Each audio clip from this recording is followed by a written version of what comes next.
fellow farmers. Thanks for tuning in to our Soybean Shoptalk series. We are here in Stockbridge, Michigan today.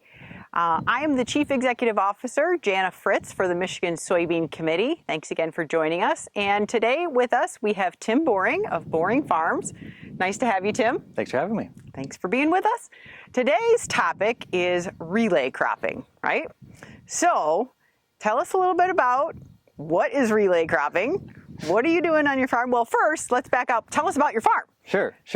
So thanks for being here today. So my name is Tim Boring. We're farming about 500 acres here. We are a 6th generation farm. So we've been in the Stockbridge area for a long time. Historically an old vegetable farm. So growing up, we had processing cucumbers and peppers, tomatoes. We grew mint for quite a while growing up. Around the turn of the century, around 2000 or so, we pulled back just to commodity corn and soybean production. I started managing the farm in 2012 and started getting more into soil health practices, trying to increase diversity on the farm for a number of reasons, right? But really for an eye on long-term productivity of the farm and the soil. Sure.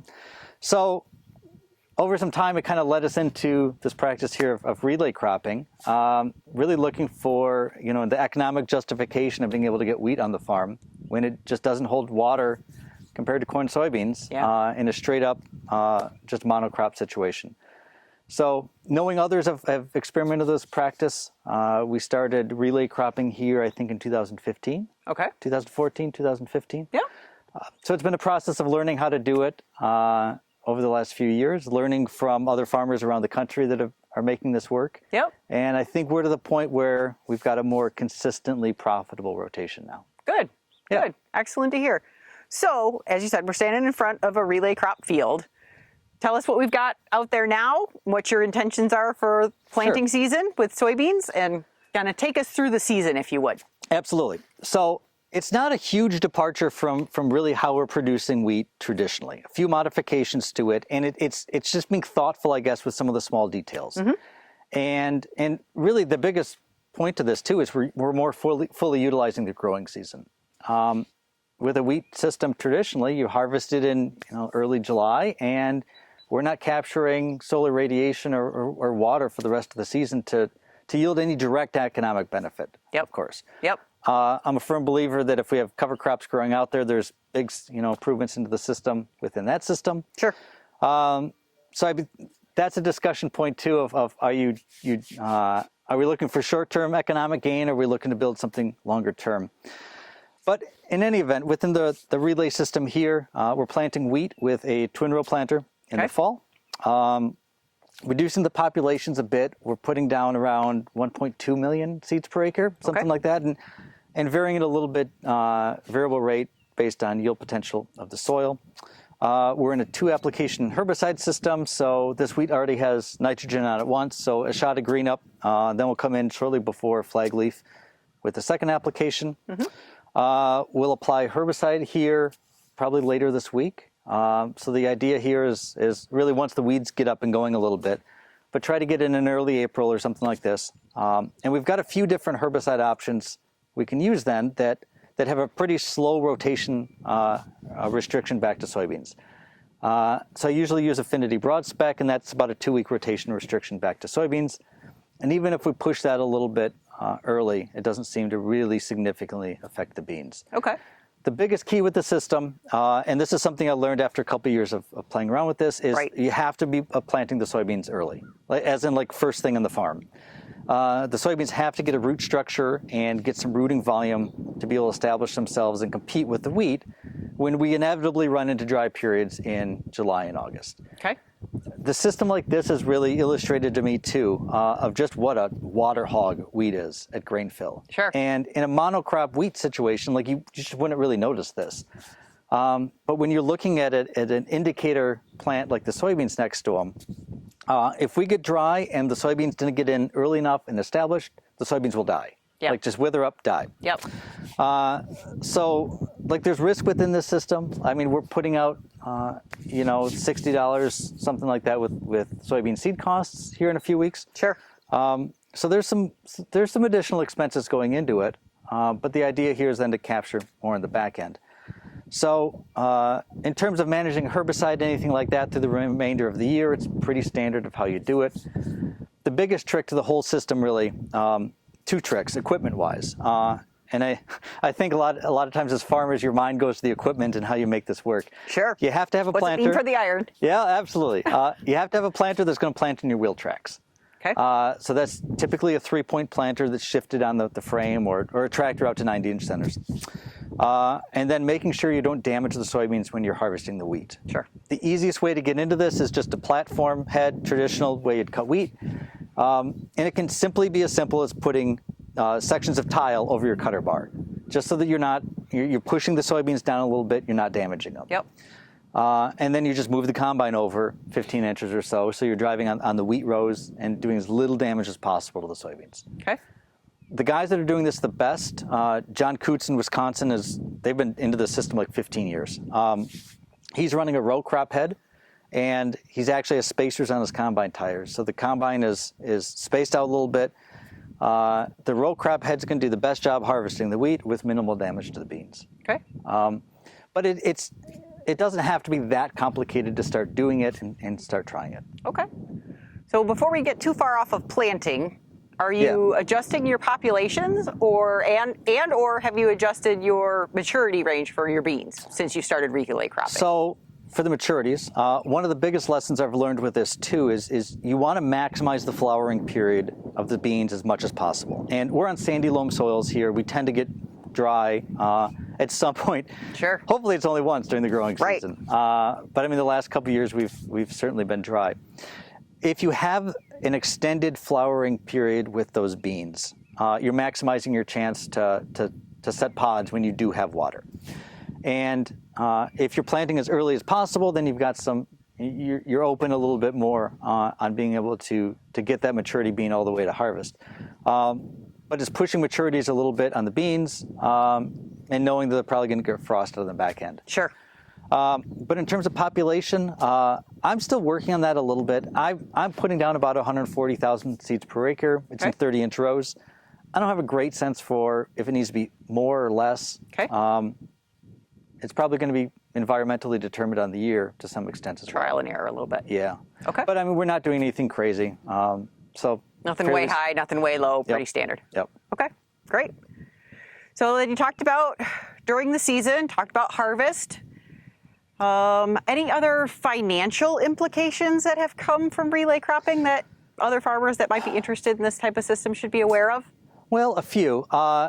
It's going to throw you for a loop on crop insurance.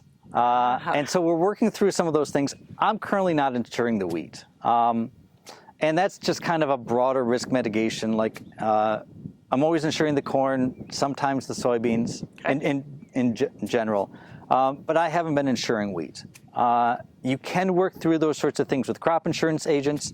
Some of them are becoming more comfortable with this whole and more fluent with it. And so you can certainly work through it with some of those. There's some options that you can still insure the soybeans within this. Okay. It throws FSA for a little bit of a loop when you're talking about this sort of thing. But again, I mean, you can work through those things in the office. There's some additional financial aspects with this. I mean, you're investing in putting out soybean seed. And so you do have some more input costs up front with that. We're seeing some yield reduction with the wide row wheat. I figure it's about 10% year in, year out. But we're not running in a system where we've got 120 bushel wheat either. I mean, 70s is pretty common, 80s maybe. Yep. So it doesn't take an awful lot of soybeans on the back end to make up for that yield reduction. Okay. It's a higher risk production system. You're out in the field a few more times because you're planting something a second time. Yeah. But I've told folks too, I think a lot of it is mindset. And do you have the mindset that you get to harvest this field twice, or did you have to harvest this field twice? Yeah. And I mean, that sounds kind of trite, but I think it's true of you're going to be in the field here more often doing this. But do you want to invest more time and money per acre for potential greater economic returns? Yeah. Yep. Good question. Okay. So you got the economic side. I know, Tim, you're also very involved in the soil health side, Yep. right? Regenerative agriculture, cover crops. putting the nutrients, keeping the nutrients in the soil. What have you seen from relay cropping that relates then to that regenerative agriculture topic? Sure. I mean, I mentioned at the top that one of the real motivations for relay cropping like this is keeping wheat in the rotation and keeping cereals. I'm trying to get as much diversity in the farm as we can. And I mean, wheat's an easy third crop to pick up. And I'm not sure how much diversity potential we gain with wheat compared to something like barley or other small grains. I want to get to a system where we're putting some sort of small grain, whether it's oats or barley or wheat, rye, on about a third of the acres. Okay. A fair amount of the farm is muck soils, so that's a little bit more difficult within like a traditional wheat system. Yeah. But I think we are seeing some soil health benefits to diversifying these rotations, just getting more things growing out there during the season. Our water infiltration's a lot better. I think we're having some drought mitigation. I'm able to plant with a broader planting window in the springs. Yep. With some of the things we're doing soil health-wise here. I'm not sure exactly where we are with nutrient cycling. Okay. And just how much we're really able to pull back on fertilizer, but that's stuff I'm looking at. I want to get to the point where we're not putting on fungicides, or we really don't do much insecticides anyway right now. Good. But I think having the diversity out here is the path to doing that, right? We are gaining biologically within the system, which to me means that we can get by with fewer chemical inputs. Great. Awesome. Yeah. Okay, so thinking then long term for potentially other farmers that might be interested, right? You said you learned from others, Absolutely. Other states, locally. What if somebody wanted to try it? Is it something that you can just try? Is it something that, you talked about some equipment changes and things like that, but what would be your recommendation for a farmer who wants to get into something like this? A few things. Just try something. And I've learned a lot about how wheat grows, and I think I'm a better producer of wheat today of really closely paying attention to how wheat, and the soybeans for that matter, function in a system like this. Yep. It's not hard to try something on a few acres. And don't let the equipment pieces of this be the limitation to this. Okay. There's a lot to it to do it really, really well. But there's not much to it do it pretty well. Okay. And so those first steps are pretty easy to implement. Sure. And there are a number of farmers that are doing this, both across the U.S. and more in Michigan. And I know some guys that are trying it for the first time this coming year, that they have beans going in pretty quickly into their wide row wheat. Yep. So social media has been a great tool with this, and I know a lot of farmers don't really love the idea of jumping into some of these tools. Yeah. But Twitter has been the biggest way for me to connect with other farmers that I wouldn't have otherwise met in some way. Yeah. Which I think is a limitation of Facebook. The reach to be able to interact with growers that you never otherwise would have met is certainly pretty big with social media. And there's a lot of guys on there that are willing to share what they're doing, trade ideas. Good. I don't find it to be a very selfish community when it comes to talking about innovative management like this. Sure. We've started for the last few years. We've done an underground innovation meeting up in Frankenmuth every December. It has been virtual this last year. Yeah. But really, that was kind of born out of these trials and tribulations of doing these innovative practices. Farmers that across the state and across the region doing these things, we don't really know each other all that well. Yep. You might have met each other on social media, but it came about as an opportunity to get together, network, technical information exchange, just doing different things on your farms. So I would say of reaching out and seeking out some of the folks that are doing these sorts of things and just asking questions. Good. The limitation is not technical. It's not machinery. More than anything, it's a mindset, and it's just an approach to trying different things and figuring out how you can look at the specific limitations of your farm and how can you tweak the system to make it work better for you. Yep. For me, that's better soil health and making more money per acre. Yep. Great. Good messaging, and that's exactly what we're hoping to do with this series too, right, is to get farmers to learn from other farmers. Farmers are very innovative. We know that they are. We just want to share that with people. So really, Tim, thank you so much for joining us today, and thanks for sharing your story on relay cropping. Thanks so much. Thanks again for tuning in to this Soybean Shop Talk series. If you or someone in your area is doing something new and innovative with your soybean plantings, let us know. Contact our soybean committee office.